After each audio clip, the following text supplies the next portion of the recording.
I told you before that in our orchestra there are more than 10 different nationalities here. Ladies and gentlemen, I am very proud.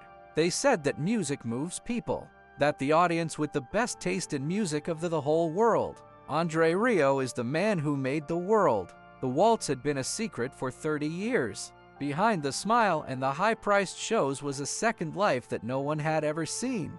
Recent revelations are turning to the whole music business. Everything you know about the King of Waltz may only be half the truth. Prepare yourselves because you are going to hear the entire tale in this video. Rieu Andre was born on Maastricht on October 1, 1949, the Netherlands. He was the third of 6 children, kids in a classic musical family. Andres Antonio Rieu, his father, the Lineberg Symphony's conductor orchestra, provided the basis for a life required to sound and orderly. Music at the age of 5, Andre's the first violin was put in his son's hands. In a house full of scores for symphonics, ordinary practice was not just about learning music, but also a way to life. His father was very strict, and that Andre was very strict with himself.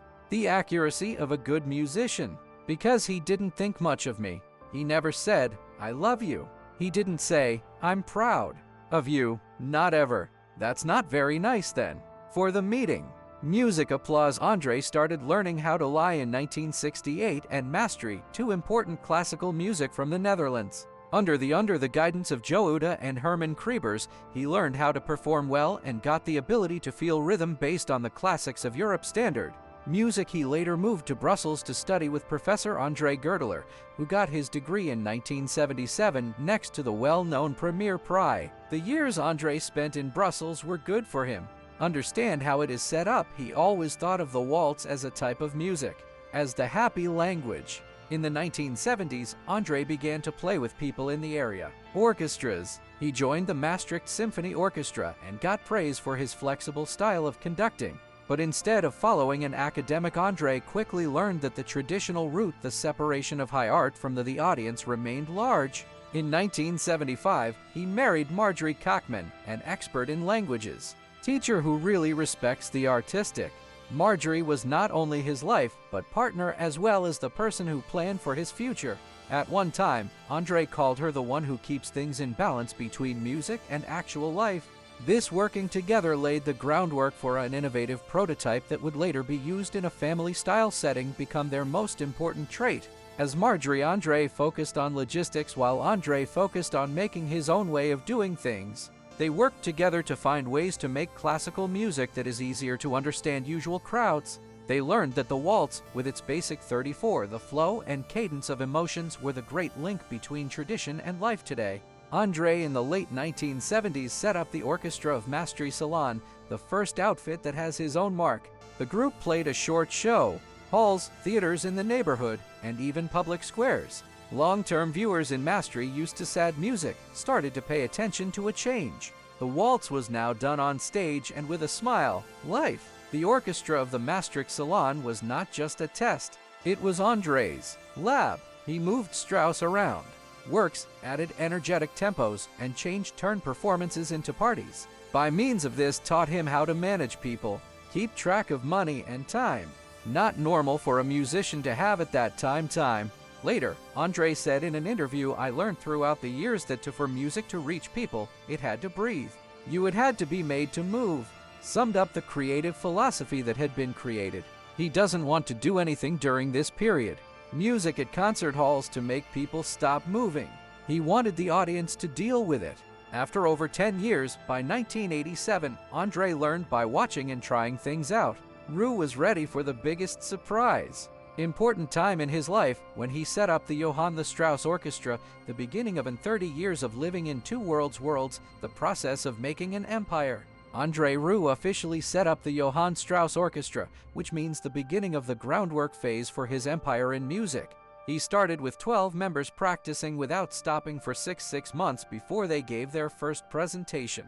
Concert on New Year's Day 1988. That event led to a new route for European classical music. Andre's goal was it was clear that an orchestra needed to be built, skilled in light and waltzes, Palace symphonies that are easier to get to viewers. He wanted classical music to leave the concert hall's walls. Andre played with his 1667 Stradivarius violin, the one I adore instrument he takes with him to every performance. Rue Marjorie did a very important part of running a business money, hiring musicians, and overseeing things that happen backstage. Andre said at one point that he couldn't lead the orchestra without her. Together, they developed a way of thinking that combined art and business focused on a family. Rather than leaning primarily on, Andre chose to be independent of getting sponsorships. He devised a way for people to buy tickets directly and took full control of production from costumes, lighting, and set design. This building rapidly gave the Johann the shape of a Strauss Orchestra independent performance business. Andre told Classic FM in an interview that Johann Strauss was great, smart, and a musician businessman. The comment makes it clear that embodied his worldview. For Andre, art couldn't last without structure, as well as running things. Andre wasn't just the one who tells the story and the person who leads the music on the stage. He often spoke briefly to the audience, telling stories about the pieces that will be played. This exchange made the audience feel like they were welcome to, instead than just listening, get involved. In a passive way, the Johann Strauss in 1991, the orchestra began to videotape its shows for showing on national TV. Music, even though it was a risky financial decision, the results came right away. People who watched TV found a lively, interesting style, far from the strict image that is usually linked to with orchestras playing symphonies. Ticket sales and TV money helped the orchestra stay stable activities. Andre planned to move on from there by add more strings to the group as well as brass players. By 1993, the orchestra had grown to roughly 30 people, members ready for bigger goals. Andre also at this time tried recording on their own. He bought tools for himself and established a little studio in his residence in Maastricht. Because of this, he could control the sound quality and lower the rent price record labels. From now on, the model of the artist-producer became clear. The Johann Strauss started to draw a devoted audience in 1992. The ensemble began to attract a loyal. They went to concerts a lot in Cologne and Maastricht, Antwerp.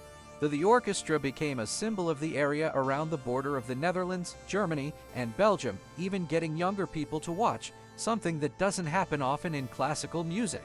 By the end of 1993, Andre's band had made a strong mark in the area. Dutch music journals called him the man who brought a new air to Europe. Waltz. That success made it possible for the most important event in 1994, when a song called The Waltz was about to come out, and it would change everything. The whole globe. The explosion in 1994 set Andre Rieu free. The Second Waltz is a type of the work of Dmitri Shostakovich. The record became a huge hit right away, getting to the top in the Netherlands of the charts and moving Andre's forward name outside of Europe. I offered a waltz for years, he remembered, recording to labels, and every single one that year, they turned me down. Finally, they agreed, and that was a big difference. The piece's overall success altered Johann's standing in the Strauss Orchestra. People from other countries who wanted to promote started to reach. Our tickets sold out quickly, and Andre entering a period that had never happened before. His orchestra grew and became a symbol of how to think of classical music in a new way. Starting in 1997, Andre began a strict international. The orchestra played a concert as part of the tour in the US, Japan, Australia, along with several other European countries. The performance drew tens of thousands of people, spectators, setting a mood not frequent in classical music. Andre focused on getting the full thing, live DVDs of shows and albums. This made his income double and allowed people all across the world to, even if they could see his performances, not there in person. His style became to be known as a modern classical stage events. Andre in 2005 started his summer concert series at Maastricht's Vrijthof Square, his hometown. The event quickly turned into a cultural custom for the city, which attracts tourists from all around the world. At one point, he said, "Seeing people while I play in my hometown from all across the world, dancing on the square, the most beautiful fear quickly changed from a feeling to a symbol of the Andre Rieu brand." On top of that, Andre's accomplishment made him want to try other open airports in France, Germany, and Australia. A lot of people went to the concerts. Displays with music, lights, and stage design that worked well with a full fun. People who watched did not only pay attention, they took part in celebrations. The Johann Strauss in 2007, the orchestra had turned into a group that played a gathering of about 50 people and hundreds of workers in the background. The touring system that Andre utilized was the accuracy of a big firm with timetables that lay out the day by the hour. His name was one of the most famous in the world, grossing live musicians. The highest point of this time period started in 2008 when Andre invested more than 24 million euros to rebuild on stage the Schönbrunn Palace in Austria of his world tour. The huge horse units were a part of the production, a beautiful stage with a choir of more than 100 vocalists. The event made a powerful impression around the world. The press and the community of performing arts called the show a classical concert on the magnitude of a big opera. Behind the glamour, the costs that are out of this world put a lot of money problems for Andre's company. But Andre never saw it as a failure. It showed him that classical music can become a common experience in public. Bringing tens of a waltz with thousands of people there by Strauss or Schickovich was in a few recent musicians' success could possibly be compared. That success would lead him to his next big test, when his health, money, and they would push all the parts of the performance system to their boundaries. The life behind the spotlight. After the explosion around the planet, Andre Rieu went through the hardest era of his work life. The fierce there was certainly a problem with the performance schedule. About his health, while getting ready in 2010 for trips inside the UK, and Andre was sick in Australia, and doctors found out that he had a viral vestibular nerve infection. The illness hit his balance and made him feel dizzy. He would always get up. During an interview, Andre said, "Every time I get up, I felt dizzy and too hot." The whole trip had to be called off. Tens of thousands, he got back the money for tickets, and he was forced to stop performing for almost 3 months. For the first time, the orchestra had a long break. While Andre was recovering at home, he had to deal with his personal limits. He realized that his body had grown tired after spending thousands of hours on the stage. For a person who went through audiences and music, taking a break was a serious mental problem. The illness became an undeniable warning. Also, the expenditures he had to pay for the golden years came back with a lot of problems on the budget of the business. The Schönbrunn of 2008 Brunn Palace's rebuilding had cost about 24 million euros, a substantial part of which was pulled directly from Andre's own reserves. Only financial burden since his health was getting worse. Andre said that this was the hardest part of his work life. He told reporters that each in the morning, he had to choose between worrying and moving on. The two strains forced him to do it financially and physically think about how the Johann Strauss Orchestra ought to work. Because of the situation, he and Marjorie began to reorganize the company. They made the logistics less complicated, stopped traveling big distances and cut costs, spending more on video and making of TV shows. The shows were well recorded for TV in various countries, keeping audiences involved without needing a lot of trip. As his health slowly bettered, Andre went back on stage, but at a different speed. He cut down excursions outside of Europe, with a focus on famous cities like Maastricht, Vienna, and Cologne. Every trip was meticulously planned to keep his strength in check with artistic value. Andre lived with his family lived in the castle of Dorentius in Maastricht. People used the old building for is a location to live and work. Base. He put a recording device there. Studio, sound workshop, and tour office of management. Within its old brick glass windows and walls that gaze out over the garden, each orchestra plan was put forth. That area became the main place to work. Every morning, Andre with their son and Marjorie Pierre in the little office in the castle, the East Wing. They made plans, talked about set lists, and took care of contracts for doing something. From being Andre, a musician, was now in charge of a full operating performance business. After going through a medical, Andre changed the way he lived after going through hard times. He began to do light workout daily, drank little in the morning, and went to bed. His first worry. He said during an interview that said, "The worst thing is to give up."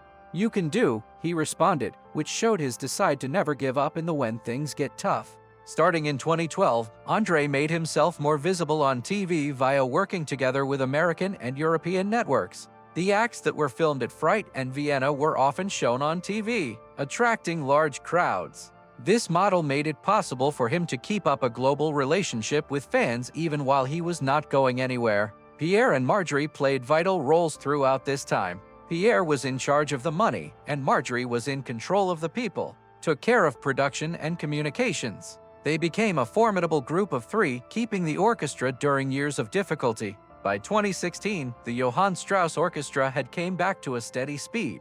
Andre is back. to do their best, making records and getting ready for the next tours. The 2010 crisis was over, and behind an artist who is more responsible and grown up, and fully in charge of his empire. Andre Rieu came back with a stronger, a more stable, strategic way of thinking, but figuring. But the world was going to change in ways that no one could have guessed. He will soon have to deal with a problem that affected the whole world. Live out the real meaning of his double life. A new age is beginning. Beginning in 2017, after that, Andre Rieu went through a time of reinventing what he does. After years he had built a stable system that works on a global scale. The Johann Strauss Orchestra was now in full swing, as a creative project with hundreds of people of employees. When the COVID-19 outbreak, everything came to a stop in 2020. Sudden stop. The entire Freithof concert series and every other foreign, there were no tours. Andre was in the most danger because the financial crisis of 2010, but he made a choice, such that no one in the orchestra would lose their place. He kept paying him his wage. To 120 workers, such as logistics, musicians, techies, and organizations in charge of administration. Every month, costs of running the business were $1 million. No money at the time. His decision was seen as a daring and deep act. Responsibility from a real leader. Bild and Limber say that the government gave about 10 million euros. Euros as part of a cultural business program to help. The money helped Andre keep up with the work that has to be done, cover salaries, and keep the team together. He became a shining example of what an artist should be, dealing with crises in a way that is good for the long term. After Europe reopened, Andre set up a number of mid-scale performances to test how the market reacted. The first one shows up in Vienna and Maastricht sold out quickly, showing that he will always be popular. People who watched saw his return as a beacon of hope following there was a lengthy time of silence. By 2023, the Johann Strauss Orchestra had slowly came back to its normal rhythm. Andre put money back into the string section and made the choir bigger. Full restoration of outdoor shows with Freithof once again coming out on top as the center of Europe's summer music season. By the year 2024, the CD The Sound of Andre came out. Heaven, with 15 passionate instrumentals that he made on his own business. The record did amazing things. Sales, which proved his influence instead of not only on stage but also in the business of recording classical music. At first Gold and Silver, a concert film from 2025, came out in theaters all over the United Kingdom. The film captures the brilliant ambience of Freithof and Andre's distinctive style of performance. It helped him to connect with younger audiences through the use of motion pictures. The same Andre presented a series of summer concerts this year, celebrating Freithof's 20 years. Tens of thousands of people from all around the world come to see The World Came Together in Maastricht. The event was videotaped, presented live, and transformed into one of the biggest outdoor music shows in Europe at the time. Andre also put out the record in 2025. Johann Strauss, thank you for marking the 200 years since the birth of he liked the composer the most. The task was a tribute to the person who had an impact on the whole process of being creative and a way to connect today's audiences with the legacy of classical music. Andre said in an interview with The Telegraph said, "I'm building on stage. I'm getting more people to love." That sentence neatly summed up his philosophy of life and work over 4 decades to build a fan base that really likes music more than just listening to it. Andre, who is over 70, still works at it very quickly. He is getting things ready for the trip in 2026, which will include new places in South America and Asia. The orchestra is also getting bigger with younger members to make sure there is a new generation can keep the success going. The model he made. Andre was more than just as well as a planner, commander, and producer of a complicated system. His life is both an artist and it had never been more clear entrepreneur. These 2 points of view worked well together, keeping Johann's energy up the brand of the Strauss Orchestra. After 30 years, Andre Rieu, who formed the orchestra, has stayed focused on one aim: introducing everyone to the waltz. During the data on income, millions of albums sold, and hundreds of shows performed, he still shows the image of a musician who plays the violin with a lot of feeling. If you believe that music can bring people together, people from different times and places, have this video so that other people can learn the man Andre Rieu's trip. Change the waltz into the language of joy. Don't forget to sign up for the channel. so you won't miss the next stories about the musical superstars that changed the globe.